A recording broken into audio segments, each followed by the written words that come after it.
Welcome to Regulate This, an RIA Unfiltered podcast.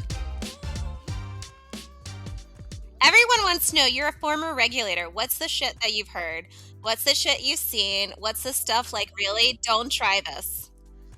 Yeah, well, I mean, if you're talking about like Ponzi schemes, there's a million excuses, right? I feel like most Ponzi schemes, a lot of them start out with good intentions. Like they're like, and here in Utah, obviously there's a large, religious presence, right? We've got the Mormon Church, which has a lot. I mean, that's why I said, Utah has a lot of Ponzi schemes, in part because you have a lot of, affinity fraud or fraud that's related to, religious, people like know people at church. They'll go say, and then they'll say, hey, I got a good idea. Like, have you ever heard of this? Or like, I'm going to start a real estate investment fund type of thing. Give me your money. And then they just snowball. They're like, I have good intentions. But then all of a sudden he shows up to, church or an activity in a Ferrari. And you're like, what's going on now? I did watch the Netflix documentary, or maybe it was Hulu, but the Cult of the Housewife. No, I haven't seen it. Is it like oh my God, Salt Lake City, Real Housewives of Salt Lake City. I mean, I've heard rumors. I've never actually sat down and watched it. So not necessarily a Ponzi scheme, but there was this whole documentary made about this lady who was leading her grandmother's church. And then you look at her lifestyle and she's got Chanel. She's driving around in these, super expensive. Okay, for those of you, because most of you are dudes who are listening, and Chanel's expensive as shit. Like a basic purse is like $15,000-$20,000. Let's just put some numbers out there. So this is someone who's supposed to be a pastor. That's her only job besides Real Housewives. But Real Housewives isn't paying like that, right? And so I feel like when we talk to people who want defense when enforcement comes in and is investigating them for a Ponzi scheme, you're right. It always is like, I had good intentions, but then what? They didn't have appropriate documentation. They weren't communicating with their investors. They didn't have disclosure documents. Like, what else are you saying? Yeah, I mean, there's obviously none of that. Like in a typical Ponzi scheme, it's like my neighbor gave me 10 grand and I just put it into my personal bank account. And like, surprise, surprise, I ended up using it because I ran low one month or something, like, or I needed to make my house payment. And I was like, I'll get it back to you. And like, I'm good for it. It's like a bunch of IOUs just written in crayon on like a Post-it note. It's like, that's how a lot of these start. And you're like, why did you give him like 100 grand? Like, I don't get it. Right. Like, it's hard to kind of relate to it sometimes because it just seems so far-fetched. Like they have this idea for like a new cell phone that's never been thought of, and they're doing it in Africa and we got cheap sourcing or, like it's just all these type of things that for most of us send up lots of red flags. But, what gets people is like, oh, I know this guy. Yeah. Or, he's always good. He goes to my church or, I've seen him. He acts well. There's that. And then there's just like hope, right? Like if people just really get caught up on like, what if, and you're like, and this, some of this happens, I've seen it with like broker dealers. They're actually registered their license and they dip into some of their funds, some of their investors' funds. And you're like, what are you thinking? Like, it's the same thing. It's like, I plan to get it back to him, but it's like, we know how often that happens. And like some people actually do get it back, but it's like, nonetheless, like that's you're going to get, likely the FBI is going to step in now. You start misappropriating client funds and there's no way back. We sometimes get calls from people that are, they have lots of good ideas. And again, I don't think everybody's a bad actor. I don't think everybody's looking to scam somebody. I think a lot of times the road to hell is paved with good intentions. But, it's the people that call in and they're like, I have this great idea. I'm going to open up my own firm and I just need money to start it. So I was thinking about asking some of my clients to, invest. They're going to invest in me, invest in my firm, and then we're going to just bankroll this together and make a ton of money. And I'm so excited to give them this opportunity. and this, that, and the other. I've seen that. I've also had calls where people want to get expungements from, their record. And it's usually things that, most of us would take a step back and be like, wait a minute, this doesn't pass the smells test. Something here stinks. Something is wrong. But for whatever reason, they kept proceeding thinking like, I'll be able, like you said, to catch it up, or I'll be able to figure it out, or, well, it's fair that I get mine because the company's getting theirs, and I think the deal isn't good. So instead of going out on my own or reworking the deal, I'm going to make sure I get a cut. And those things don't usually turn out well for anyone involved, right? So to your point, there's a lot out there, I think, and not all of it is, I think I can Bernie Madoff everybody that I know. A lot of times it isn't intended to be a bait and switch until it snowballs to a point that it's now an avalanche and there is no safety net. I just keep thinking of Dumb and Dumber and the briefcase full of IOUs. And Jim Carrey is just like, oh, this one's for a Lamborghini. May want to hold on to that one. It's like, how the fuck are you going to give this money? That's like, you want to hold on to this IOU. Exactly. Yeah, that's exactly. I mean, that's how it happens too. It's just like, yeah. It's like not well documented. It's like literally on a piece of paper. I mean, we all went to law school. We know like the typical like contract, consideration, like all those type of things that you have to think about. But it's on a napkin and lipstick. That isn't good enough. I signed with an X. But I mean, in a lot of ways, like specifically Ponzi schemes aside, when you talk about the way you've seen people handle investments, and we can even say like looking at firms where they're using the contract their former employer 20 years ago was using, right? For me, it's like, okay, you're not running a Ponzi scheme, but you're still doing the same kind of silly bullshit, right? You're taking investor money in a Ponzi scheme and not giving disclosures, not making sure they're a accredited investor, not telling them about the risk. Or you're, over here, different scenario, but same kind of conduct where it's like, here's a contract that's 20 years old. Here's a contract that I had chat fucking GPT draft for me, right? And it says all this stuff that's not true or accurate of my business or has fake case law in there. You know what I mean? And it's just like, my thing is a lot of people are listening. They're like, well, I'm not running a Ponzi scheme, so I'm just going to turn it off. But my thing is like, but it's the same type of conduct, right?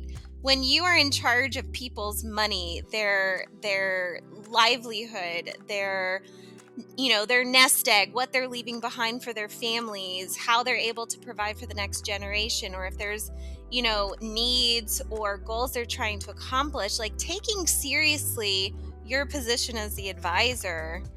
And I always tell firms, like, you should be talking about like how stellar your compliance and supervision is. You should be telling your clients, we take this stuff seriously. We spend all this time, money, and energy on compliance because we want to make sure, as much as we do our best to hire great people, that when temptation arises, we have an independent group of people checking us. Like, I feel like that should be a marketing point. But it's the very thing that no one invests in. So then we see the bullshit contracts that need to be revised. We hear from, oh, my consultant told me not to do ABC. And it's like, where the hell did they get that from? Because it's very much required. Here's the rule or regulation. But for me, it's like the conduct's still similar. You're not running a Ponzi scheme, but you're still doing the same stupid stuff. The same silly mistakes. And frankly, for me, it's like you're just being lazy. Yeah, I mean, a lot of it comes down to just, it's a little bit negligent, right? You've just been using this the whole time. You haven't reviewed it. I mean, and it, we've all read contracts. They're not fun to read. Like, they're boring, and like the disclosure language, if you have it, is like, you have to read it like 4 times and be like, what is this saying? I don't get it. Like, or you might lose everything. Like, and so it is this, that, and like, yeah, now people, are, using ChatGPT and other AIs, large language models, to like try to draft contracts or other thing, or do case law research. And, you know, they can be great resources. You just have to like review it and look at it and double check it. I mean, my buddy who's like he does like trust litigation in Vegas. He shows up to like probate court and all these other things all the time, and people self-representing themselves and like citing fake cases all the time because they use ChatGPT. Or what did he tell me today? Or like he posted on social media today about someone at court who was self-represented, and they were getting hammered on by the judge because they were using like this. I guess there's a website that like makes fake receipts for you. And somehow it came out that they were using this website to generate fake receipts. And it's like, it's that little due diligence that it doesn't, sometimes it is painful and it's not fun, but like it's important. And, I think firms especially have a hard time investing in compliance because it's a cost center. You're not making money off them usually, like at least in the traditional sense. They're not production. They're not bringing in like basis points on AUM. They're usually a cost center, and that's a hard thing to like sink your teeth in, to be like, oh, I got to spend X amount of dollars every year on my compliance staff, which don't bring me any money. But off the back of that, how many times have we seen like firms get fined millions of dollars, hundreds of millions for the big ones that make mistakes, right? Like, and to a little firm like that, it'll break you, right? Like 10 or 20 grand might break you at some point. So it's it is just paying attention to those little details, and like doing these annual reviews and having some sort of calendar where you're actually looking at these things on a somewhat periodic basis, right? To make sure that things are in line with what your contract says. If your contract says you can bill 100 basis points and you're billing 150, you got to go review that client's account and like change it up, and now you're going to be in trouble. The truth is too, not everybody should be a business owner, because if that's your mindset, get it right or leave. I say that scarcity mindset, people used to always say, software, technology, computers, they're investments. I'm investing in my company, but my people, they're an expense. Well, let me tell you something, pal. If you are a business owner, you only have so much time in the day. So you have to use other people to produce more. If you don't, you're limited. And you're wearing a lot of hats, so it limits you even further. The only way you can get ahead is through other people, right? And so if you're thinking about compliance that way, you need to reframe your mind and think about, if I was able to give this to an outsourced provider, or if I was able to give this to internal people that are, able to do the work, what does that free me up to do? How can I make more money? How can I save more time? How can I increase my sanity? How can I, increase my business? How can I develop more deep relationships with the clients that I have? Because now I have more time, and the people that were doing this, that maybe probably weren't doing it completely, also are going to be freed up. And you're going to know that you're also being monitored in a way that's effective, and that people are doing the right things, so that people that know you, like you, and trust you can send more business to you because you're managing it appropriately. So when you look at compliance as a complete cost center, you're missing the mark, and it's a mindset issue with you. And I know that's hard, because when you're pointing out, you forget 3 fingers are pointing back at you. But the truth is, get yourself tight and right, and then you'll make money. So, Kenji, I get this question a lot, right? Because me and Tracy for years have been talking about investing in your team, investing in compliance. If you don't have if you're not like where I am in the Atlanta metro area, it's got a huge financial services industry, right? Say you're in the middle of Nebraska with the corn huskers, and you can't find corn huskers that are also compliance people, the outsource is an option. But here's the question I get asked a lot. How much should I be spending on compliance? And I see your eyes, and I know the audience that's listening can't see it, but Kenji's eyes just got big and wide, like, oh yeah, there's that question.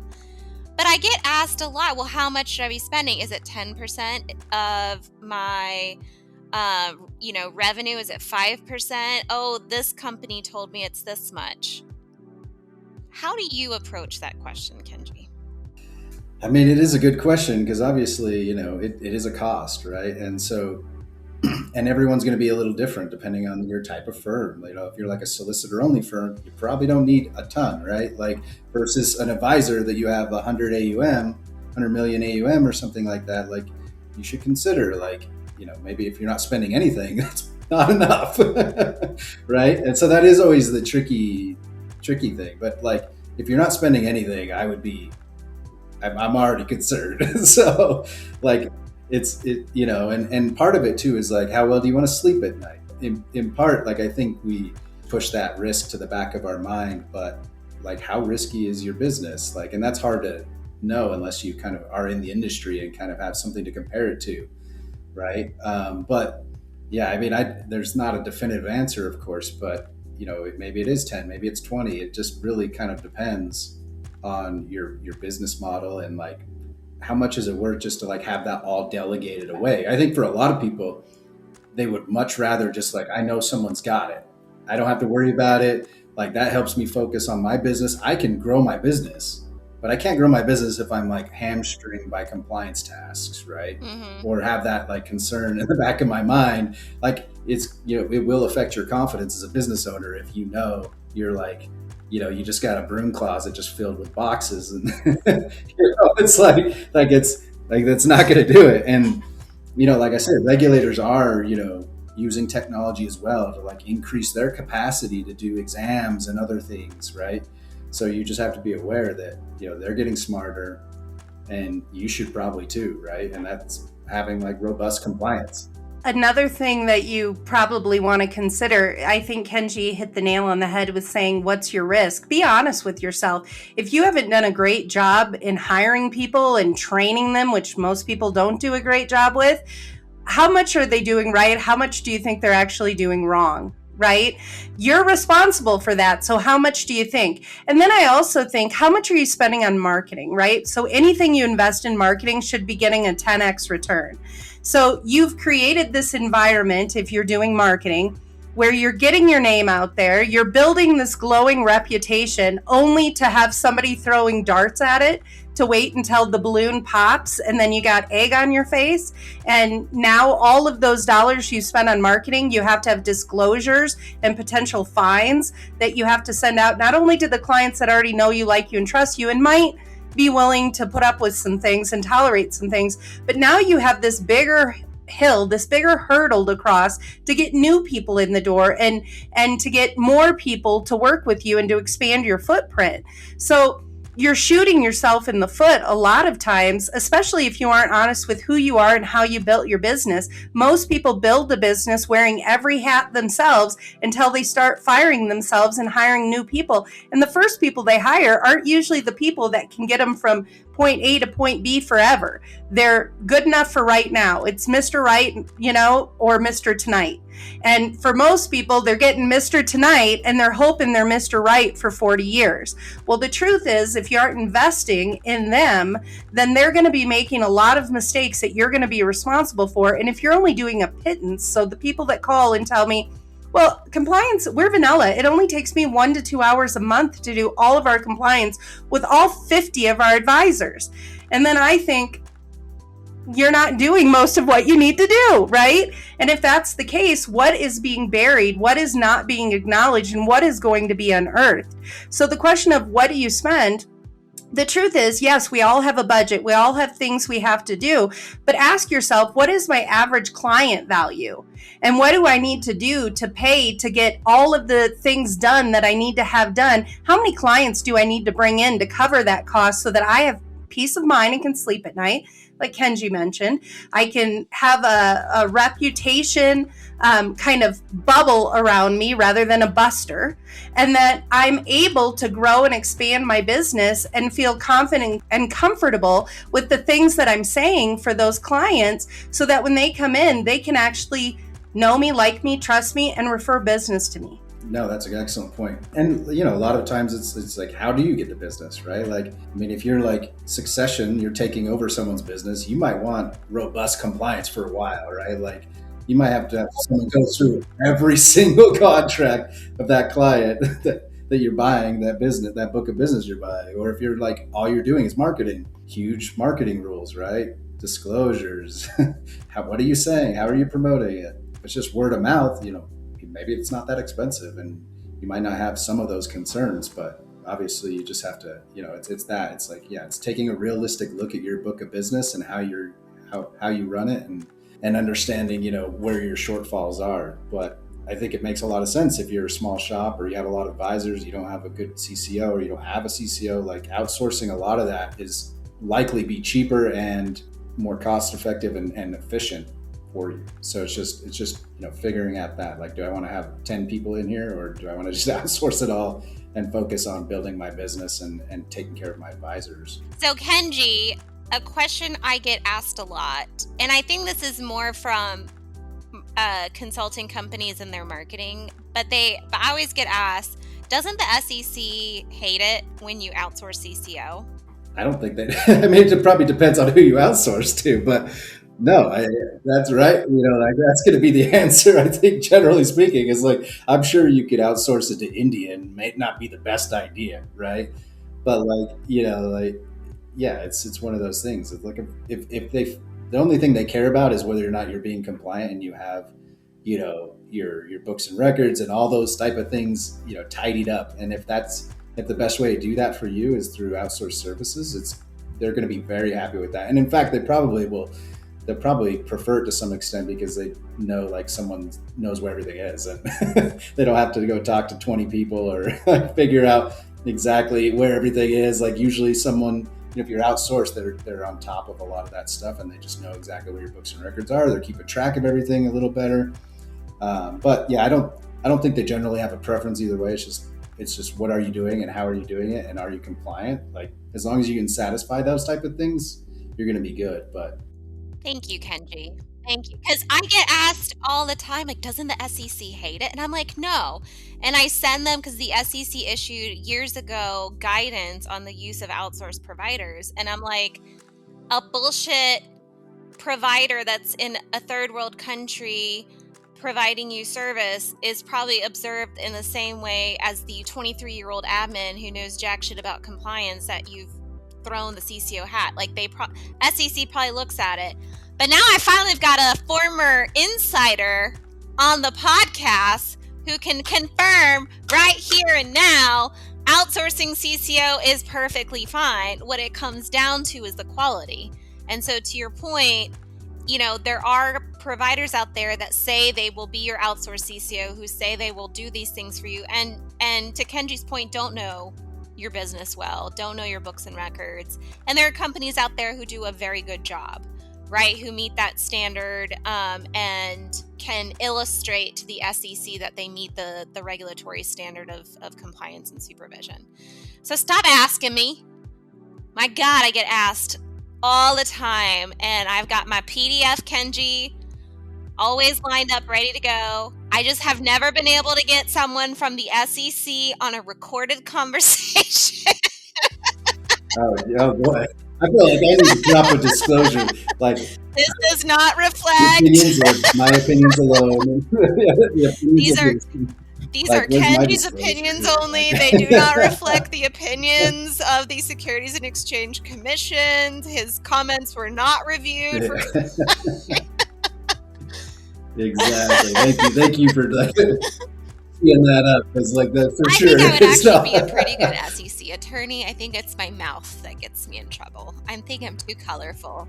So for those of you that are looking for an outsourced solution, go to www.myrialawyer.com and check us out. Fill out a form, set up a consultation. You can also go to our YouTube channel. You can go stalk Layla on her LinkedIn. You could go and sign up for Compliance University if you want to do it yourself or want somebody in your firm to do it, but you need to build out that program and actually know what structure is available and how you do things. It's a great comprehensive program that teaches you compliance. And of course, we're always here to help. So wherever you listen to your podcasts, listen to Regulate This. Thank you so much for joining us today.